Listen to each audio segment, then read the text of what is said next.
All right, well, hello and happy Monday, Central Georgia. It's Meteorologist Ansley Parker here. It is the start of a brand new week, and we are starting it off like we always do with a look at the extended forecast.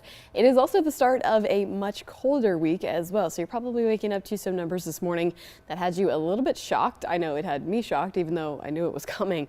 And we are in just kind of an abnormally cool day today that will lead us into a little bit of a different story heading into the rest of the week. So I'm going to talk a lot about temperatures today, but we also do have another substantial rain chance in the 7-day forecast. So I'm going to touch a lot on that and the details that we have as of right now. And that is kind of the main things that we're going to focus on as we go throughout the rest of this stream. Now, we're looking at the sky cams right now. I want to just off the bat go ahead and point out the Perry sky cam has been knocked out since Friday night. I'm not sure if the rain and the wind over in that area had some issues with our sky cam. Our team is working on getting it back up online, but what you're seeing from Perry is definitely not current. It is a couple of days old. I just wanted to be able to show all the sky cams, and unfortunately I had to include Perry in the 4-panel sky cam. So you're looking at the other ones. They all have a live feed. I mean, check out the skies in Dublin, in Warner Robins, and here in downtown Macon. I mean, crystal clear, blue as could possibly be, and we do not have even any clouds out there, and that's not going to change for the rest of the day. Today's going to be absolutely beautiful. What you see outside just really doesn't change, and it's going to be nice. It's just going to be really chilly. It's not only chilly here, but it's chilly across lots of the eastern United States right now. We've had this front that came through. Obviously, it brought us our rain chances the other day, but it has really brought in a much cooler air mass to the southeast as well. So you can see it's not just us. The Carolinas are a little bit colder. Alabama, Mississippi, Tennessee, Kentucky, all of these areas are sitting under a much colder air mass, and we just so happen to be involved in this as well. And that is statewide. Again, it's not just us here in Central Georgia. We're actually comparable to what's going on up in northern Georgia. 36 degrees in Rome, 38 degrees here in downtown Macon. So chilly statewide, and it's going to stay that way through the rest of the day today. Across our area specifically, our northern counties right now are sitting in the mid 30s, and down in our southern counties, we're in the mid to upper 30s, one low 40 on the board.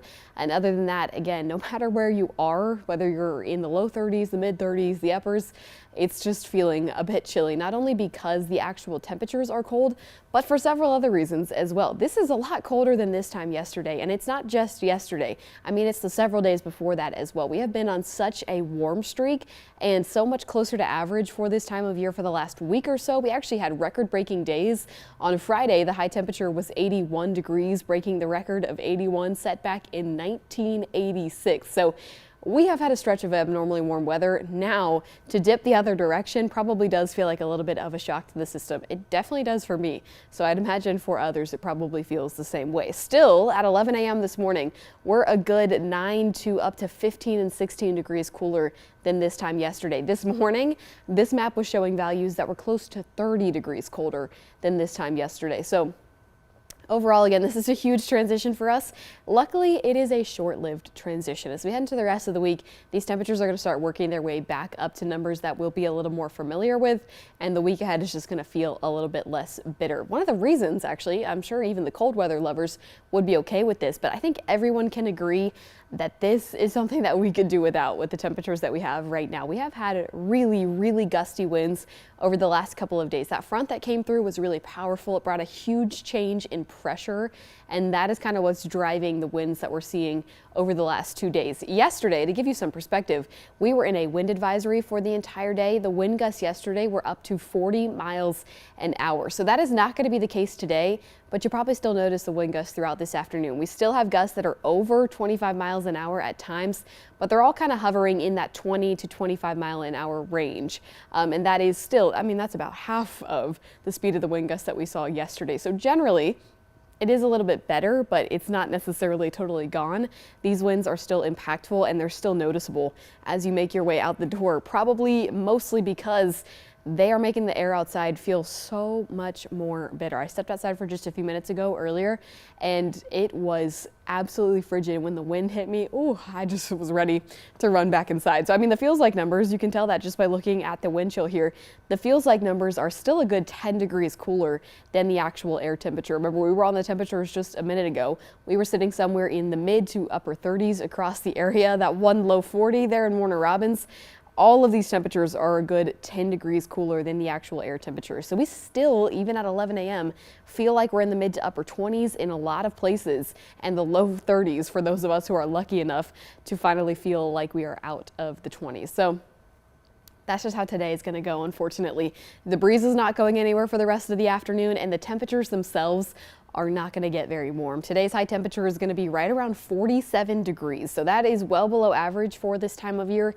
And just generally, that's not a super warm number. But once you add on the breeze that's going to be out there today, remember we just saw the feels like numbers are a good 10 degrees colder than actual air temperature. So that 47 probably going to feel more like a 37, which is definitely going to be a little bit chilly for the rest of the day. So if you're looking to be outdoors today, you're trying to be out and about, you're looking to plan your day, keep your jacket on you. It is going to be frigid. The one kind of silver lining we have here, actually we have two.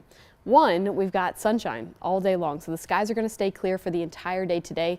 Hopefully when you're out in the sunshine, it helps a little bit with how bitter it feels outside. Two, this is going to be the coldest day on the 7-day forecast. So the numbers only get warmer from here. If you can make it through today, you can make it through the rest of the week. So let's talk a little bit more about that sunshine. The satellite and radar right now, this is the picture across most of the state of Georgia and then portions of the deep south as well. Quiet. I mean, and I like to use this view a lot because I look for what the next weather maker is so that you can kind of see it out in the distance and see where it's coming from and how it might impact us next. But there's really nothing to point to when you look southeast at this view across the area. I mean, it is going to be completely quiet for the next couple of days, and the only thing that we really have that's notable here is up here in North Georgia. Now actually, this is what you're looking at is some cloud cover here, but they did have a little bit of moisture up there in North Georgia. In fact, you may be able to see that kind of at the top of your screen here just below the banner. Mixed in some of this cloud cover actually has been some flurries today. So northern Georgia did actually see some flurries up in the mountain areas, so higher elevations. And they had that early this morning, so a couple of areas may still potentially be experiencing that, or this is just played so far back that it picked up on those early this morning. So that's definitely not the case for us. Don't get me wrong. We do not have winter weather moving into our area. Actually, what I was trying to emphasize was that it is as quiet as can be here across the region, and that does not change for the rest of the day today. So let's play the future view forward. Actually, first, let me talk a little bit about what we saw over the weekend, because you may be familiar with the drought conditions here in our area. We are really paying attention to when we get rain and how much of it we actually end up getting. So we did have a really good rainmaker over the weekend. We had rain on Friday, and then we also had rain throughout the day on Saturday. So that amounted to actually some decent totals across our area. Up in our northern counties, even in the lightest, most sparse places, we still saw close to an inch, if not just over it. So areas were able to get measurable rainfall no matter where you were. And again, those are kind of the lighter areas. In the heavier spots, we saw over 2 inches of rainfall, where you see the green and the yellowing colored. That's where we saw at least up to an inch, if not slightly over, and some of these places saw over 2 inches of rain. The heaviest totals was down in Houston County, portions of Twigg, and portions of Bleckley as well. This is kind of where we had a stronger thunderstorm earlier in the day on Saturday, and that actually amounted in totals that were over 4.5 inches here in Houston County. And then outside of that, we saw the same kind of thing that we saw in the northern counties. Over 2 inches in a couple of the heavier spots. Everybody seeing at least 1 inch, and again, in really select places, over 3, close to 4 inches of rainfall. So across the area, this is great for us. This will definitely be helpful for our totals for the month, and hopefully did something in terms of the drought conditions here in our area. Right now, we don't know. We don't have a new one just yet. This one actually is from last week. So this is not updated with the rainfall totals that you just saw. We likely could see those rainfall totals make at least a slight impact to the area, but this is how things stood before we got that rainfall event. Pretty extreme in terms of the drought conditions across our area here. What you see in red is extreme drought, and then what you see in orange is severe drought. Only very, very, very select counties here in our area are in moderate drought conditions. Everybody else is in under a little bit more of a serious drought situation across our area. So rainfall is something that we definitely are going to be looking for. We've kind of been in a below average rainfall situation since September of last year. So we have had drought conditions for many, many months to end the year of 2025 and to kick off the year of 2026. So we're trying to get our monthly average back on track. Right now, we are doing okay. I don't necessarily think we are going to make the monthly average for the month of February.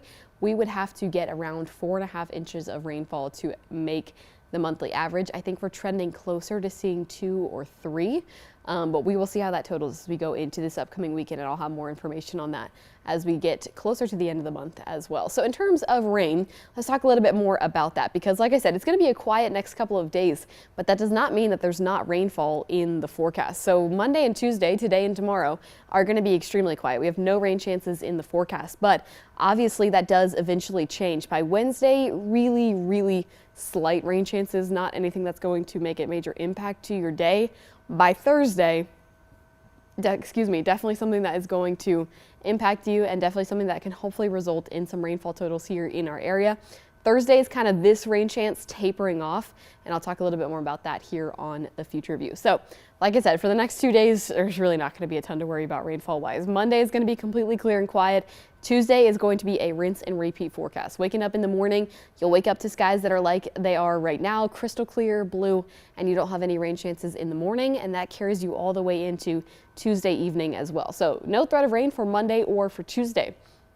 Heading into Wednesday, you just saw on that graphic, a 10% chance of rain starts to make its way into the picture. Now, it's really going to be a story of mostly dry conditions across the area, but when we look at the future view, you can obviously see something's different. We've got more cloud cover in the area, and our winds have gone from the northwest to coming out of the southwest. So that's important for 2 reasons. One, that's going to be filtering more moisture into our area. That's part of why the cloud cover begins to increase, because we're just getting more moisture coming into our area. So that is going to fuel us for potential showers should something come along and spur those showers along. But also, it's going to knock the temperatures up a good bit as well. Instead of getting this northwesterly breeze that's filtering in cooler air, now we get this southwesterly breeze that's filtering in moisture from the Gulf and some warmer temperatures as well. So Monday morning, you'll wake up to more cloud cover. It'll feel different outside. And then as we head into the afternoon, the 10% chance of rain is going to be for what you see just in teeny tiny portions of your screen. A light sprinkle or two that tries to pop up, but otherwise, again, Wednesday, it's not going to be a majorly impactful day. There's no reason to go canceling plans. You may just want to kind of duck and dodge a sprinkle from here or there. It's one of those kind of showers where it won't even bother you to be outside. So that will be Wednesday, but the real rain chance comes into the picture on Thursday. So Thursday is beyond our short range model, so we have to look long range here. But what's going to be happening is an organized system moving into our area. So remember, we have our flow coming in from the southwest, and then we have a cold front that's going to be moving in from the northwest. That's going to be the driving force for the rain chances on Thursday. You can see it starting to organize here over Tennessee on Thursday morning, but it does kind of spur up a couple of scattered showers in our area by Thursday morning. So Thursday starts off weird, muggy, cloudy, and there's definitely going to be some sprinkles across the area on Thursday morning. By Thursday afternoon, we see that front get a little bit closer to us. We're probably going to start getting at least some scattered showers heading into the afternoon on Thursday. By Thursday evening, and really Thursday late night, that's when the brunt of this cold front is going to be more into our area here, draped across the state, and we'll start to see the frequency of the showers pick up. How heavy the showers are, that's going to pick up as well. And then it's really overnight Thursday into the early morning hours of Friday that the bulk of this rainfall arrives here in our area. And I will note, it's that time of year we start looking for the potential signs that this could be a couple of thunderstorms as well. I think that we have the potential for that as well. Right now, it's still in the long range. It's definitely not set in stone, but I think that we could potentially be talking about a couple of thunderstorms in this overnight time frame as well. So we're at early Friday morning. Again, the bulk of it is here. This is early when you would be sleeping, but even as we kind of turn into waking up hours, early morning commute hours, some of this rainfall may still be sticking with us. So once this front can leave our area, it'll take the rainfall with it, but some of that may linger around into the time when you're starting your day on Friday morning. So it's this front coming through. It's going to bring us some widespread rain chances that start light on Thursday morning and gradually get a little bit heavier as we go throughout the day. The bulk of it late night Thursday, overnight into early Friday morning, and that's also when we could potentially be watching for a couple of thunderstorms as well. Right now, we're not in any sort of severe weather risk. There's no outlooks or anything like that. That's just the potential that I think is there with this kind of system moving into our area in this time of year. Then What happens here is I know that it looks like the DFS is trying to hold on to the rainfall all the way into Friday night, but I really think the bulk of that moisture will be out of our area after this front comes through. And you can see that the Euro here in blue, not really buying what the GFS here has in our area. I think by Friday night, we'll see most of this move out with this low pressure system that pushes off of the coast. We may wake up to some clouds on Saturday morning, but by Saturday afternoon, all of that should move out and we really shouldn't have rain chances for the upcoming weekend. So in terms of Friday night plans, I think they'll look okay. You may have an occasional light shower or two if the GFS is right, but overall I really think most of the rain should be moving out in that Friday morning time frame. And then as we move into the weekend, I don't have any rain chances besides it may be at 10% to cover the bases for what you see here, but hopefully I'm able to kind of back that off as we get into the higher resolution models here in the next couple of days. So let's talk a little bit more about what totals we're expecting to see from that. And then I also want to touch on the fact that our daybreak sleep out, that is on Thursday night as well. So that is when folks are trying to sleep outside to experience what being unhoused during the winter time is like, raising awareness, and it's a fundraiser for the Daybreak Center as well. That is on Thursday night, so we'll talk a little bit more about what that forecast could look like with the rain. So this is the future view rainfall projection by the European model, the one we just looked at in blue. And basically all I want you to take away from this is that it could be a similar situation to what we just saw this past weekend. When we start to see the shading be blue, that's when we usually get a good indication that yes, this is probably going to be a substantial rainmaker in the heavier spots. We could see higher totals than this, but we're probably looking at around an inch of rainfall in most areas. The GFS kind of reflects the same type of thing. Once you see the blue, again, that's when we're looking at least an inch of rainfall for most of the area. So again, that's a good thing for us. We need the rain. You just saw the drought monitor. We really need moisture in our area as much as we can get. It's really just a bad thing for this daybreak sleep out. Because obviously it's going to make it a little bit uncomfortable to go to sleep outside in the tents. Like I said, you just kind of saw the timing of everything. We are a little early to have specific temperature details. Some of this could definitely change, but I wanted to go ahead and throw this graphic out there early because this is probably something that folks are looking forward to in the end of the week. It will be pretty warm. The temperatures as we head into the second half of the week are going to begin to warm up, like I mentioned. So temperatures might not necessarily be the problem. It's just going to be pretty rainy. As we get to the late night hours, remember the shower frequency and the heaviness of the shower starts to increase.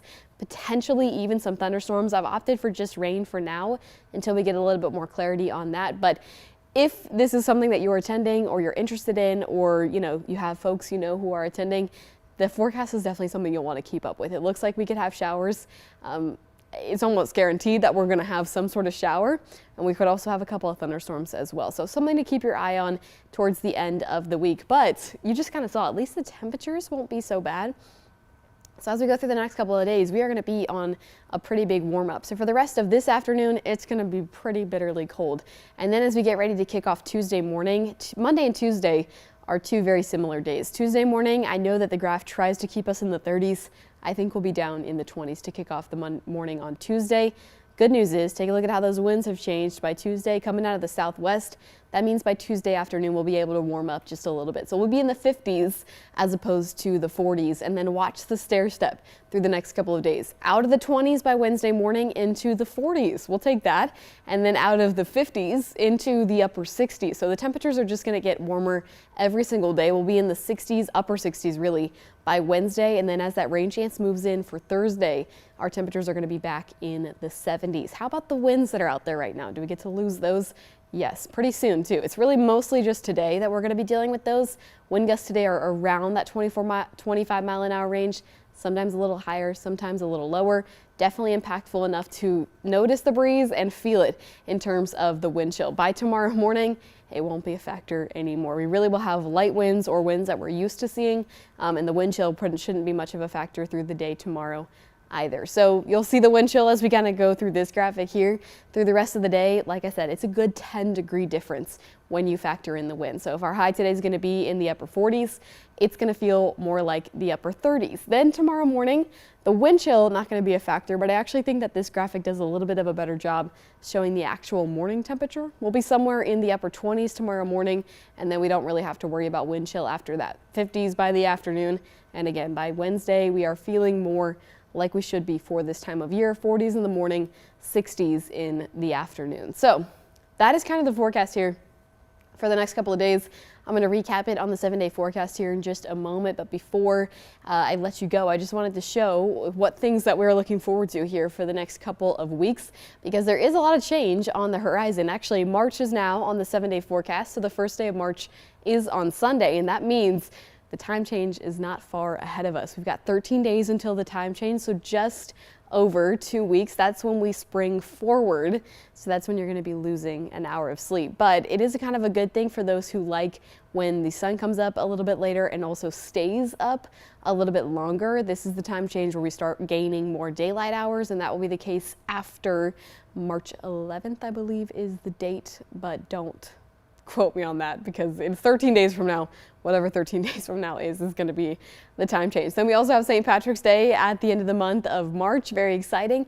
And not far behind that is the first day of spring. So we do have, our meteorological spring starts on March 1st, but the autumnal spring, or the spring equinox, is on March 23rd. Again, do not quote me on these. That's pretty close to what it is. Whatever 25 days from now is going to be the first official day of spring. Again, the temperatures will begin to improve. The daylight is going to be increasing. It's just going to be a good thing for all. And then we have Easter coming up after that. So all the springtime things are on the way, and then we're getting a little bit closer to the end of February. You start to kind of thaw out a little bit, and you're getting a taste of what is on the horizon. So that's just a couple of things to kind of keep on your calendar, keep in mind as we go into the next couple of weeks.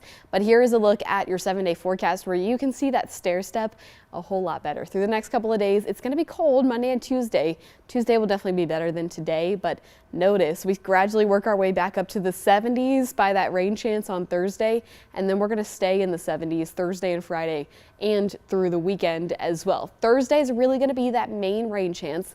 Remember, it's going to start light in the morning, and then those showers are going to increase in frequency and I'm looking for the right word to say strength, but it's not necessarily strength. You're probably just going to see more rain throughout the day on Thursday into the overnight hours, and then that rain will begin to leave us as we go throughout Friday morning. Hopefully then, by Friday night, it's a dry night. You can go out to dinner. You can do your Friday night plans with no threat of rain. Then as we head into Saturday, I just have that 10% on there right now for the indiscrepancies on the long range models, but Saturday should be a clear day as well. And then we head into Sunday, the first day of March, with no rain chances. So it's a pretty good 7-day forecast here. Rain chances are minimal, and when we do have them, they are going to be much needed here for our area. And we'll have more details through the rest of the week about where things stand here in the month of February in terms of the amount of rainfall we've seen. And as we get closer to the end of the month, we'll be able to total all of those and see if we actually did hit our monthly average or not. But of course, you can find more information on the forecast every single day right here on 13 WMZ Plus at 11 a.m. I will be in again tomorrow morning right here, but you also can join Alex Pry Wednesday through Friday for his version of the extended forecast as well. So with that, thank you so much for joining me this morning, and I hope to see you again tomorrow morning right here at this time.